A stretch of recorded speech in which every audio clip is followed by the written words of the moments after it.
An interesting development between the former royal Miss Meghan Markle and the very much current royal, the Duchess of Cornwall. But what is it? Hi, good morning, Neil Sean here in the heart of London. Thank you so much for joining me. It's always lovely to have your company.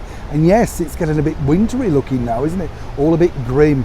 I just love spring and summer, don't you?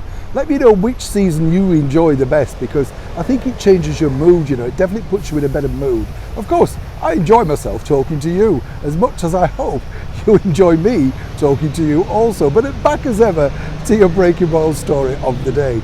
Now, there's always a problem within the British royal family, and as we saw in that now infamous interview with Oprah Winfrey, Meghan Markle spoke about her solitude, her silence, the fact that she was on her own, she had no one to speak to, and again, you know, it was ridiculed simply because when you think about it, there she was with her brand new husband saying that she got suicidal thoughts and she felt very cut off and alone. And I'm not mocking that in any way, wouldn't wish it on anybody, you know, but you have to find your own happiness. Now, one person that truly did struggle when she came part of the British monarchy was none other than Camilla Parker Bowles, as she's known worldwide.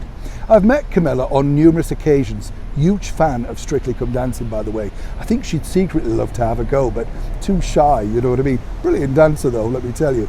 But here's the inside track, because as we all know, Camilla, for all of her rights and her wrongs, got absolutely blasted for years by the tabloid media over here in the United Kingdom. And she took it with great grace. She never really did an interview, never came back and said anything negative. But what she did do was build back by looking out for others. You know, she's a very caring person, let me tell you. Met both of her children too, they're lovely people. And with Camilla, her charities have really thrived because she gets involved and she really does care. Absolutely passionate about early reading, passionate of course about refuges for battered women, stuff like that. She really truly gets involved. But now this, according to a very good source out at Kensington Palace, is what truly upset her. When of course Meghan Markle said she was truly alone and had no one to turn to within royal circles, this simply wasn't true, according to that good source. And as ever, we have to say allegedly. And here's the reason why. As I've just explained, there was nobody more who received such a battering from the tabloid media than Camilla Parker Bowles. But what's interesting really at that time is Camilla went out of her way to support and offer guidance and friendship to Miss Markle. So much so, she was absolutely stunned when she heard this particular narrative, because as she said to a very good source, well, what did I do exactly if I wasn't offering friendship? Now, Camilla doesn't offer friendship lightly, you know. She's not a sort of fly-by-night friend. She wanted to make sure that someone like Meghan truly felt comfortable in this brand new world, this brand new surrounding. But according to that good source, it was Meghan who was sort of slightly rebuffal, if you like, because she felt she knew how to deal in the world of celebrity.